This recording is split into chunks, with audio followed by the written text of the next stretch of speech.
नागपूर खंडपीठाचे प्रशासकीय न्यायमूर्ती तसेच अमरावती जिल्ह्याचे पालक न्यायमूर्ती श्री अनिल किलोर, अमरावती जिल्ह्यातले दुसरे सुपुत्र आणि अमरावती जिल्ह्याचे पालक न्यायमूर्ती माननीय न्यायमूर्ती श्री प्रवीण शेषराव पाटील. योगायोग म्हणजे या कार्यक्रमाला जे 3 न्यायमूर्ती उपस्थित आहेत ते तिघेही अमरावती जिल्ह्यातलेच आहेत आणि मी दर्यापूर तालुक्यातल्या अनिल किलोर वलगाव तालुक्यातले आणि आज माहीत झालं की प्रवीण पाटलांची सासरवाडी दर्यापूर आहे. अमरावती जिल्ह्याचे प्रधान जिल्हा व सत्र न्यायाधीश श्री सुधाकर यार्लगड्डा, या नूतन जिल्हा न्यायालयात प्रथम न्यायाधीश म्हणून कार्य करणारे न्यायाधीश श्री सत्यवान डोकेजी, त्याचप्रमाणे अमरावती जिल्ह्यातील त्याचप्रमाणे आजूबाजूच्या जिल्ह्यातून उपस्थित सर्व न्यायालयीन अधिकारी, माझे सहकारी नागपूर खंडपीठाचे माजी प्रशासकीय न्यायमूर्ती श्री सुनील शुक्रेजी, मंचकावर उपस्थित अमरावती लोकसभा मतदारसंघाचे सन्माननीय खासदार श्री बळवंतराव वानखडे, दर्यापूरचे आमदार Shri Gajanan Lawateji, bar council of इंडियाचे सन्माननीय सदस्य Shri Ashish Deshmukh, bar council of Maharashtra आणि गोव्याचे सदस्य पारिजात पांडे, त्याचप्रमाणे समोर उपस्थित मोतीसिंग मोहता, अमरावती जिल्ह्याचे तरुण तडफदार जिल्हा अधिकारी श्री आशिष येरेकरजी,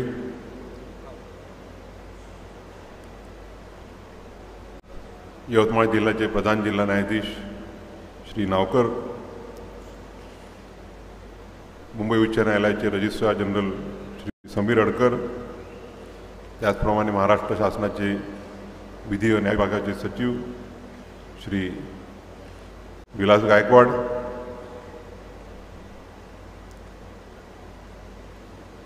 PWDचे सर्व सन्माननीय अधिकारी श्री गिरीश जोशी, त्याचप्रमाणे गिरासे मॅडम, गिरी अडसुरे,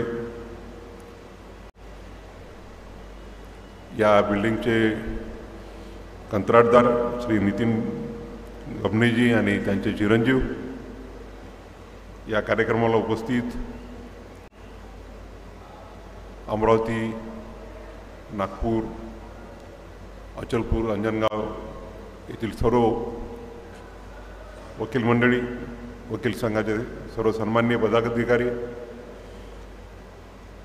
हायकोर्ट बार असोसिएशनचे सचिव श्री अमोल जलतारे, त्याचप्रमाणे नागपूर जिल्हा वकील संघाचे अध्यक्ष श्री रोशन बागडे आणि इतर सर्व सन्माननीय बंधू भगिनी, दर्यापुरातील सर्व नागरिक बंधू, पत्रकार मित्र, या कार्यक्रमाला माझी आई डॉक्टर कमलताई गवळी उपस्थित आहेत, माझे कुटुंबीय मित्रमंडळी सगळे उपस्थित आहेत की आज योगायोगाने दादासाहेबांची 10वी पुण्यतिथी असल्यामुळे आम्ही सर्वजण दिवसभर दर्यापूरला होतो आणि आज तिथून इकडे आलो.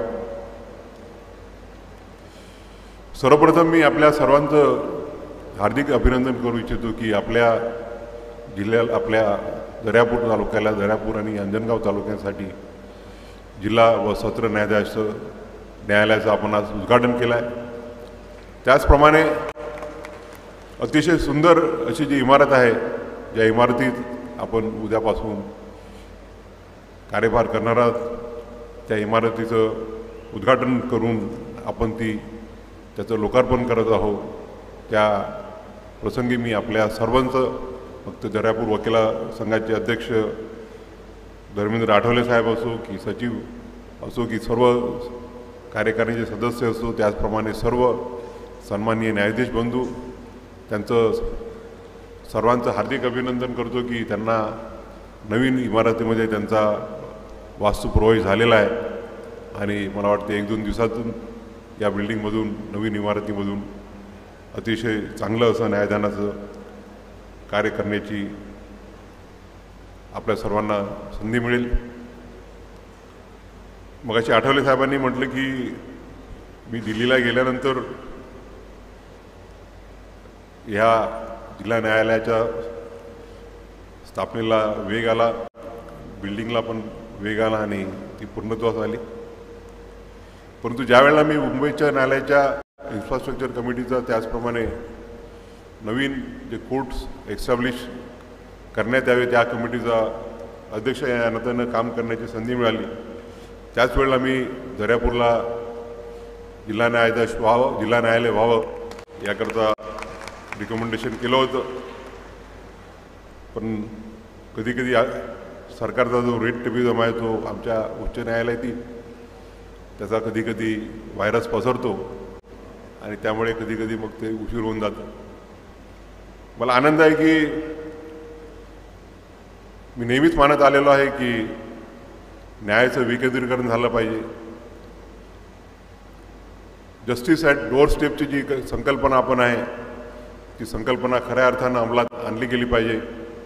आणि म्हणून ज्यावेळेला इन्फ्रास्ट्रक्चर कमिटीचा अध्यक्ष या नात्याने महाराष्ट्रामधील अनेक तालुका इमारतींचं आणि अनेक जिल्हा न्यायालय देशाच्या इमारतीचा प्रस्ताव ज्यावेळेला मला मंजूर करण्याची संधी मिळाली, आताच किलोड साहेबांनी सांगितल्याप्रमाणे मी ज्यावेळेला इन्फ्रास्ट्रक्चर कमिटीचा अध्यक्ष होतो त्याच वेळेला आम्ही एक मॉडेल बनवलं की ज्या मॉडेलद्वारे या प्रत्येक जिल्ह्यातील जिल्हा न्यायालयाला कसं असावं, त्याचप्रमाणे तालुक्याचे न्यायालय कसे असावेत या दृष्टीनं एक मॉडेल बनवण्यात आलं. आणि आज आपण बघतो की महाराष्ट्रामध्ये इन्फ्रास्ट्रक्चरच्या बाबतीत आपण फार मोठी अशी प्रगती केलेली आहे.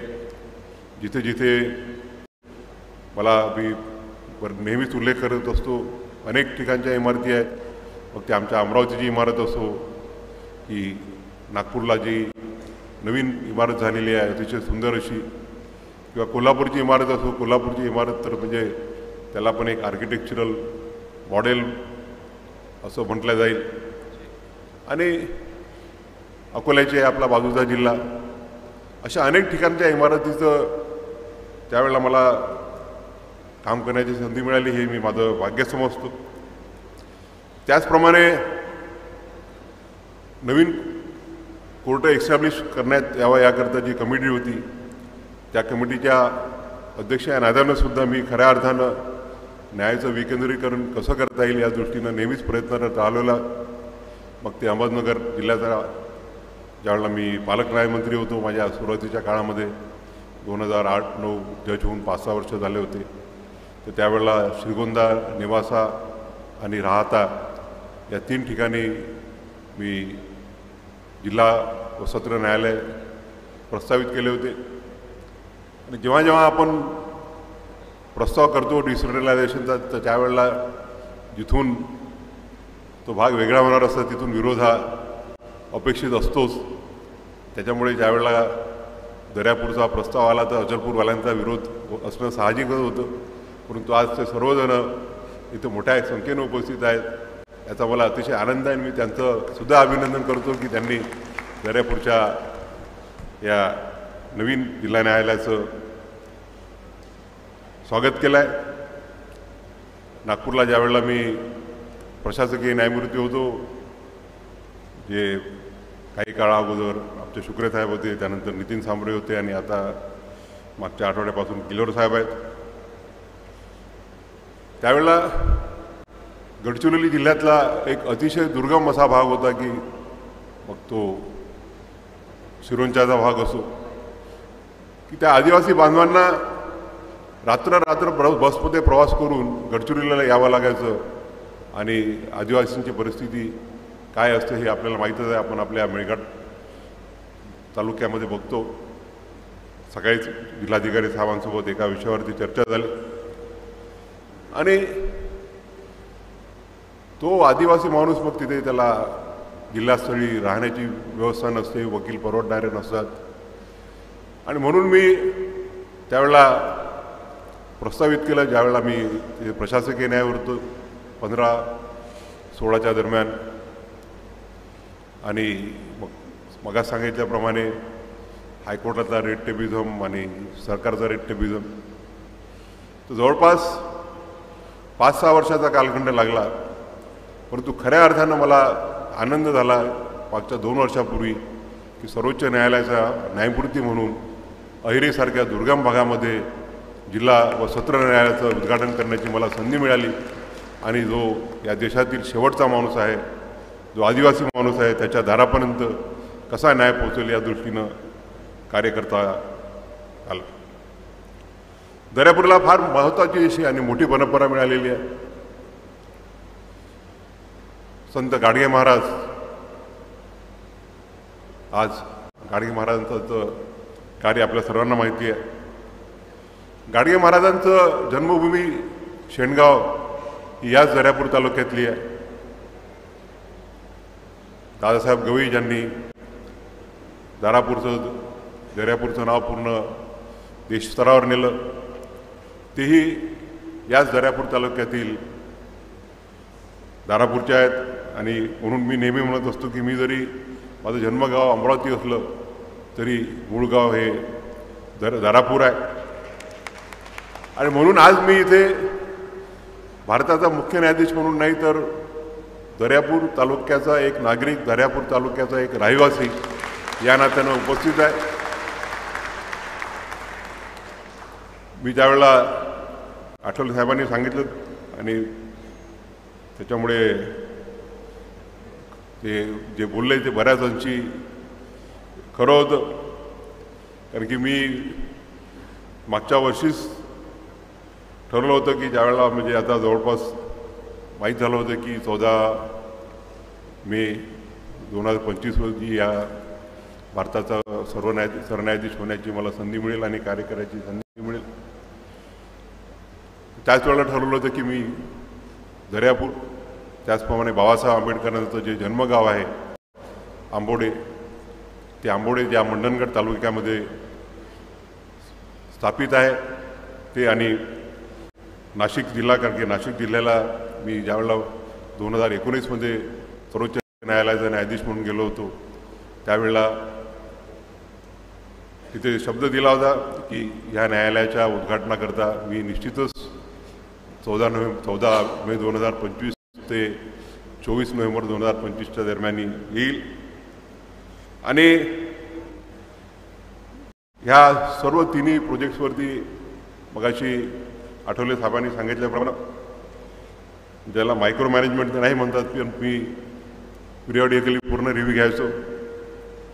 आणि मला आनंद आहे, मी आता किलोर साहेबांनी सांगितलं नाही की मागच्या वर्षी मी चीफ जस्टिस साहेबांना सांगून ज्यावेळेला अकोल्याचे पालकमंत्री होते तर त्यांना आग्रह केला की तुम्ही अमरावतीचेही मंत्री नाही, पालक न्यायमूर्ती व्हा, जेणेकरून ते, कारण की किलोर साहेब म्हणजे खूप धडाईने काम करणारे आहेत आणि अकोला जिल्ह्यामध्ये त्यांनी फार चांगलं काम केलं इन्फ्रास्ट्रक्चरच्या डेव्हलपमेंटबद्दल.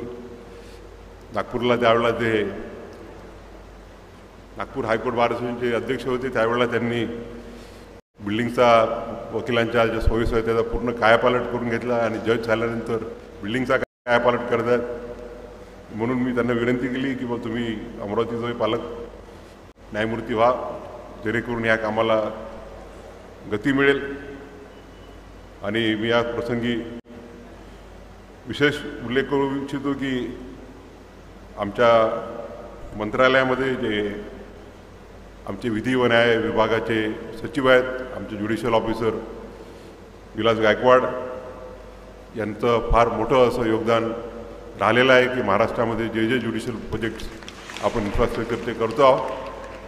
आणि आठवड्यातून मला वाटते माझी कमीत कमी त्यांच्याशी 2 ते 3दा तरी फोनवरती चर्चा होते. आणि खरं म्हणजे आमचे गव्हर्नर साहेब थोडे, त्यांना माझा पहिला अनुभव आला अमरावतीच्या बिल्डिंगचा. अमरावतीची बिल्डिंग पूर्ण होत नव्हती. ते म्हणाले की सर मी काम तर करतो पण पैशाचं काय, 40 कोटीचे जवळपास माझे बॅलन्स आहे. त्यांना म्हटलं की तुम्ही पैशाची काय तुमच्याकडे कमी नाही, एवढे मोठे तुम्ही कॉन्ट्रॅक्टर आहात, पैसे येतील, तुम्ही बिल्डिंग वेळेवर पूर्ण करा. आणि वेळेवर बिल्डिंग त्यांनी खूप चांगली इमारत उभी केली अमरावतीची आणि नंतर पैसे पूर्ण मिळाले त्यांना. तर त्यांना खरं म्हणजे मागच्या महिन्यात असं वाटलं होतं की मी ज्यावेळेला 25 तारखेला अमरावतीला सत्काराला येणार आहे त्यावेळेला 26 तारखेला उद्घाटन करणार आहे का. आणि त्यांनी मला वाटतं त्या वेगाने काम केलं. आणि आज मला आनंद आहे की पूर्ण रूपाने बिल्डिंग तयार झाल्यावरती आपण त्या बिल्डिंगमध्ये प्रवेश करतो. या प्रसंगी मी उल्लेख करू इच्छेल की मी फक्त टीका करण्यावरती किंवा फक्त लोकांच्या चुका काढणं किंवा लोकांवरती टीका करणं हे काही मला योग्य वाटत नाही. आणि काही क्वार्टर्समधून मध्यंतरीच्या काळात असा आरोप झाला की महाराष्ट्र हे इन्फ्रास्ट्रक्चरच्या मागे खूप मागे आहे. आणि मी सांगू इच्छितो की मी पूर्ण आता मागच्या 6 वर्षात पूर्ण देशामध्ये फिरतो आहे. देशातल्या अनेक इमारतींचं उद्घाटन करण्याची संधी मिळाली, मग ते तामिळनाडू असो की आंध्र प्रदेश असो, तेलंगणा असो. परंतु मी अभिमानाने सांगू इच्छितो की महाराष्ट्रातलं जे ज्युडिशियल इन्फ्रास्ट्रक्चर आहे ते अतिशय उच्च दर्जाचं असं आहे. आणि मी पब्लिक वर्क्स डिपार्टमेंटचं प्रत्येक कार्यक्रमामध्ये नेहमी कौतुक करत असतो की एकेकाळी असं समजायचं की पब्लिक वर्क्स डिपार्टमेंटने जर बिल्डिंग बांधली तर प्रिझम्पशन वॉज दॅट द बिल्डिंग एका वर्षातच तिथं काहीतरी रिपेअर्स वगैरे चालू होतील. परंतु आपण बघतो आहोत मागच्या कालखंडामध्ये मग ती अमरावतीची बिल्डिंग असो, अकोल्याची बिल्डिंग असो, कोल्हापूरची बिल्डिंग असो, मुंबईच्या माझगावची बिल्डिंग असो, नागपूरची नवीन इमारत असो. मागच्या 1-2 महिन्याच्या अगोदर आम्ही चंद्रपूरच्या नवीन इमारतीचं 5-6 महिन्या अगोदर उद्घाटन केलं. अतिशय सुंदर अशा इमारती पब्लिक वर्क्स डिपार्टमेंटनी उभ्या केलेल्या आहेत. आणि कुठल्याही प्रायव्हेट बिल्डिंगसोबत त्या कॉम्पीट करतील अशा दर्जाचं इन्फ्रास्ट्रक्चर आपण महाराष्ट्रामध्ये उभं केलेलं आहे. महाराष्ट्र शासन, मग ते महाराष्ट्राचे सध्याचे मुख्यमंत्री असो देवेंद्रजी फडणवीस, ह्याच्या अगोदरचे मुख्यमंत्री असो एकनाथजी शिंदे किंवा त्याच्या अगोदरचे मुख्यमंत्री असो उद्धव ठाकरेजी, हे ज्युडिशरीला इन्फ्रास्ट्रक्चर प्रोव्हाइड करण्याबाबत नेहमीच पॉझिटिव्ह असे राहिलेले आहेत. मी स्वतः वेळोवेळी इन्फ्रास्ट्रक्चरबरोबर माननीय मुख्यमंत्र्यांसोबत आणि सगळे आमचे जे कन्सर्न जजेस आहेत, मग ते नागपूरचे ॲडमिनिस्ट्रेटिव्ह जज असो, औरंगाबादचे जजेस असो, मुंबईचे असो, यांच्यासोबत रेग्युलरली रिव्ह्यू मिटिंग्स केल्या. आणि त्यावेळेला कुठल्याही बाबीवरती आडकाडे न घेता जे जे फंड्स लागतील ते महाराष्ट्र शासनाने ज्युडिशियल इन्फ्रास्ट्रक्चर करता मंजूर केलेले आहेत. आणि आमच्या विलास गायकवाडांचं ते फॉलोअप असतं ते आता जे खरं म्हणजे आज बघतो आपण की जो शेड्यूल होता, कारण की मी फार पूर्वीच ठरवलं होतं की ह्या बिल्डिंगचं उद्घाटन मी ज्यावेळेला दादांच्या स्मृतिदिनी त्यांना अभिवादन करण्यासाठी दारापूरला येईल त्याच दिवशी या बिल्डिंगचं उद्घाटन करेल. आणि तो PWDनी आणि नितीन गवडेंनी तो टार्गेट पूर्ण केला, याबद्दल मी त्यांचं अभिनंदन करतो. आणि सगळ्यात महत्त्वाचं एक गोष्ट मी या प्रसंगी सांगू इच्छिते की मागच्या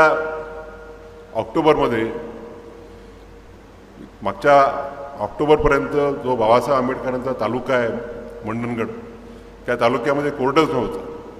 म्हणजे स्वातंत्र्यानंतरच्या एक 72-73 वर्षाचा काळ उलटून गेला तरी त्या तालुक्यात कोर्ट नव्हतं. आणि म्हणून मग विनंती केली आणि शासनाने मंजूर केलं की तिथे कोर्ट होईल. आणि नुसतंच कोर्ट होईल नाही तर त्या नवीन इमारत होईल, तिथे इमारतीचं भूमिपूजन होईल.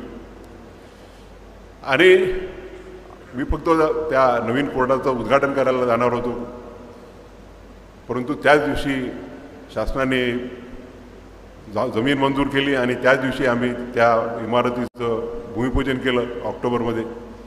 आणि आज मला सांगायला आनंद होतो आहे की पब्लिक वर्क्स डिपार्टमेंटनी अहोरात्र काम करून या पावसाळ्यामधचा कोकणातला पाऊस आपल्याला सगळ्यांना माहीतच आहे, मुसळधार पाऊस असतो. त्यांना मी टार्गेट दिलं होतं की 17 ऑगस्टला मी या बिल्डिंगचं उद्घाटन करणार आहे. त्यावेळेला तेव्हाचे उपमुख्यमंत्री देवेंद्रजी फडणवीस आणि आम्ही दोघंजणं त्या कार्यक्रमाला उपस्थित होतो. आणि दोघांनी आम्ही म्हटलं होतं की पुढच्या वर्षी या बिल्डिंगच्या उद्घाटनाला आम्ही दोघंही येऊ. आणि मला सांगायला आनंद होतो आहे की पब्लिक वर्क्स डिपार्टमेंटनी आणि आमचे विलास गायकवाड आहेत त्यांनी जो पाठपुरावा केला त्यामुळे ती बिल्डिंग 17 ऑगस्टला पूर्ण होऊन त्या बिल्डिंगचं उद्घाटनाला मी आणि माननीय मुख्यमंत्री तिथे जाणार आहोत. मी पुनश्च पब्लिक वर्क्स डिपार्टमेंटच्या सर्व अधिकाऱ्यांचं, मग ते आमचे जोशीजी असो, गिरासे मॅडम असो, गिरी असो, त्याचप्रमाणे अडसोडे असो, कंत्राटदार नितीन गबने असो, मला वाटतं जिथे जे चांगल्या आता इमारती होणार आहेत त्या सगळ्याचे कॉन्ट्रॅक्ट नितीन गबनेच मिळालेले आहेत. खामगावच्या बिल्डिंगला भूमिपूजन करायला गेलो होतो मी आणि देवेंद्रजी, तर त्यांचाही तिथे तेच बिल्डिंग करतायत. आणि म्हणून आज मला आनंद आहे की सर्व सोयींनी युक्त अशी इमारत आणि जिल्हा न्यायालय जेणेकरून या तालुक्यातील, अंजनगाव तालुक्यातील सर्व नागरिकांना न्याय त्यांच्या दारापर्यंत पोहोचेल. त्या कार्यक्रमाला या दर्यापूर तालुक्याचा नागरिक म्हणून, या तालुक्यातील दारापूर गावचा रहिवासी म्हणून राहण्याची मला संधी उपलब्ध होते आहे. हा मी मला स्वतःला एक अतिशय आनंदाची बाब समजतो. दर्यापूरच्या बारलाही मोठे परंपरा आलेले आहेत. माझे 2 सहकारी मुंशी साहेब आणि महाजन साहेब याच बारचे मेंबर होते. दोघांनी माझ्यासोबत काम केलेलं आहे आणि इथल्या वकिलांबद्दल फार ज्येष्ठ असे अनेक वकील होते की जे कायद्याचे किडे त्यांना समजलं जायचं. अशा थोर परंपरा लाभलेल्या दर्यापूरला एक अतिशय सुंदर इमारतीचं आपण आज उद्घाटन करतो आहोत. मगाशी किलोर साहेबांनी विषय काढला म्हणून बोलतो की ज्युनियर लॉयर्सबद्दल बोलत होते.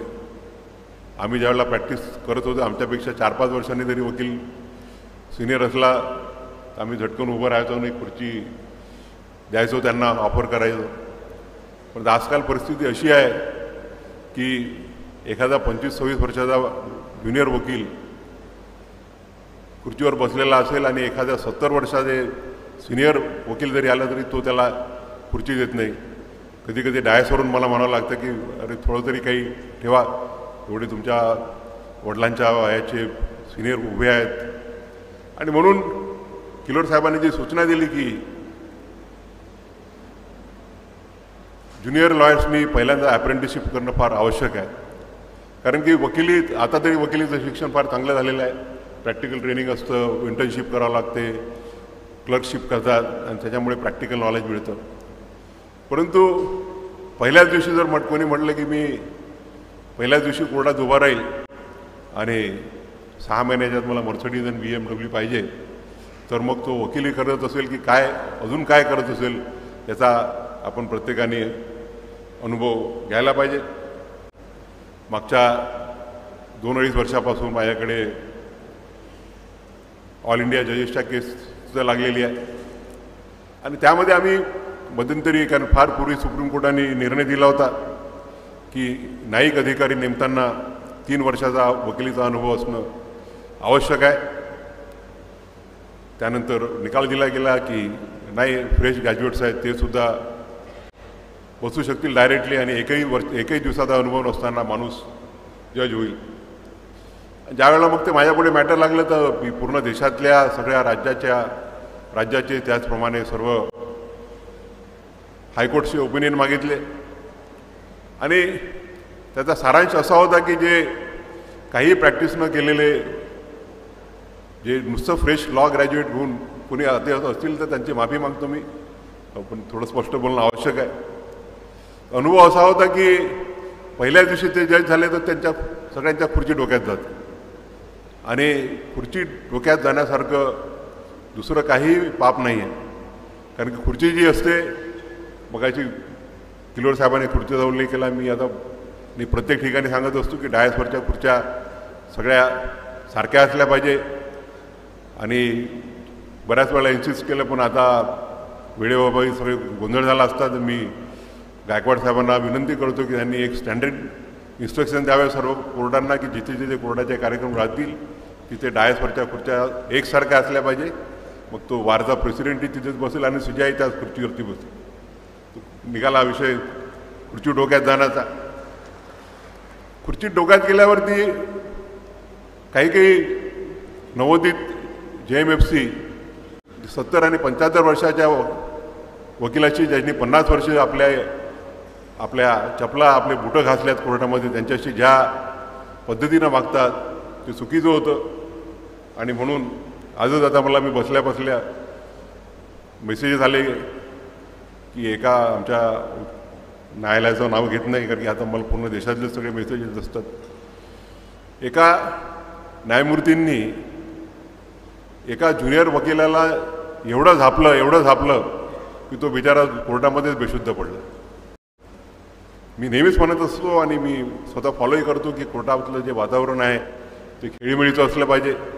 वकील आणि न्यायाधीश हे दोघंही दे आर co-equal पार्टनर्स और rather they are two wheels of the golden chariot of justice.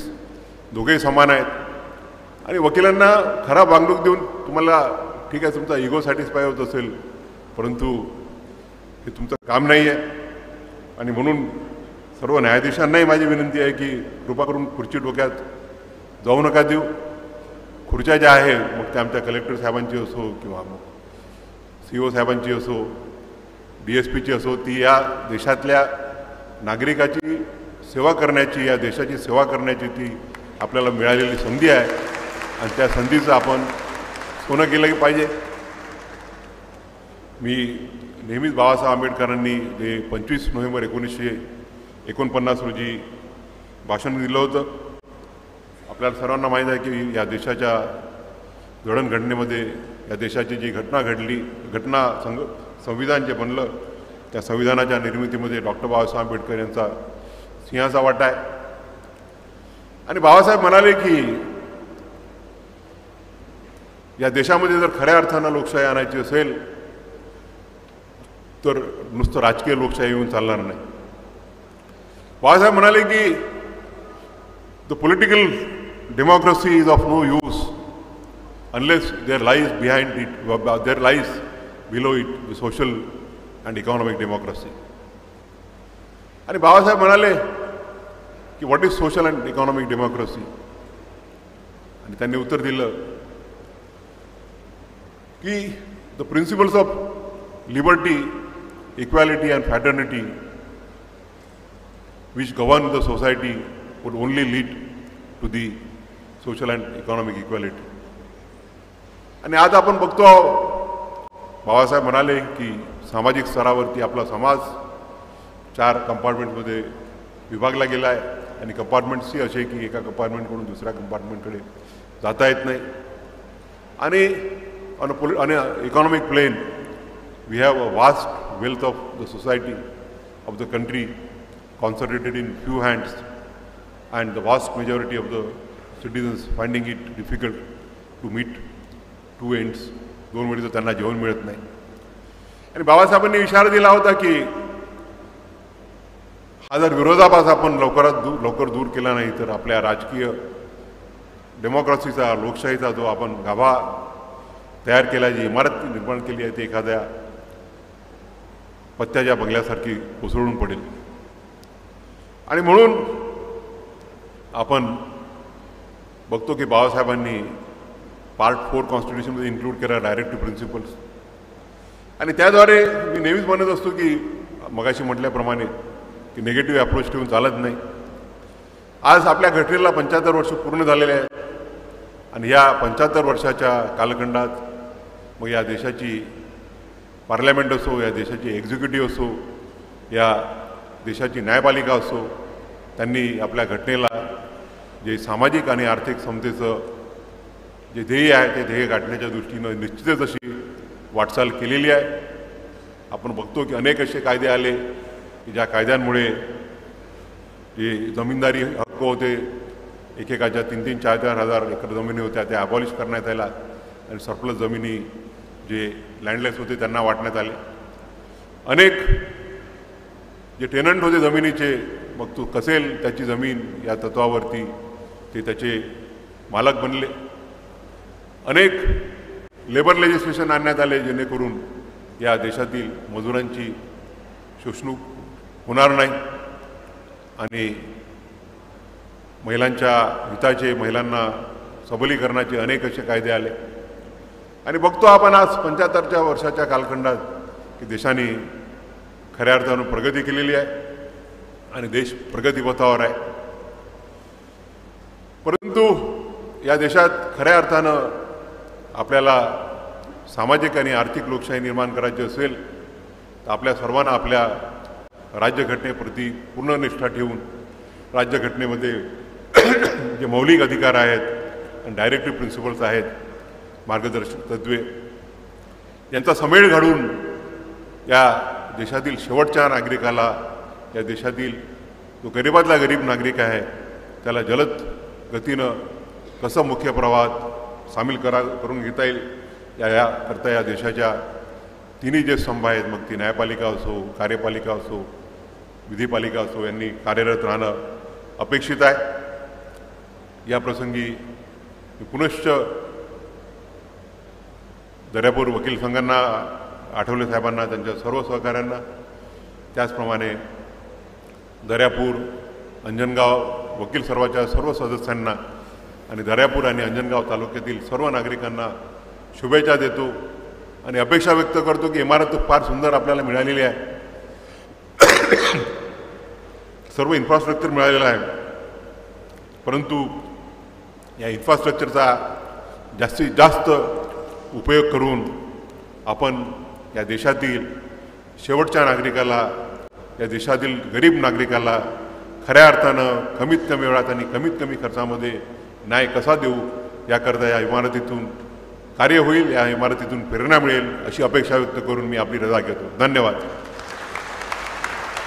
धन्यवाद माननीय न्यायमूर्ती महोदय. आपल्या अथक परिश्रमाचा आवाका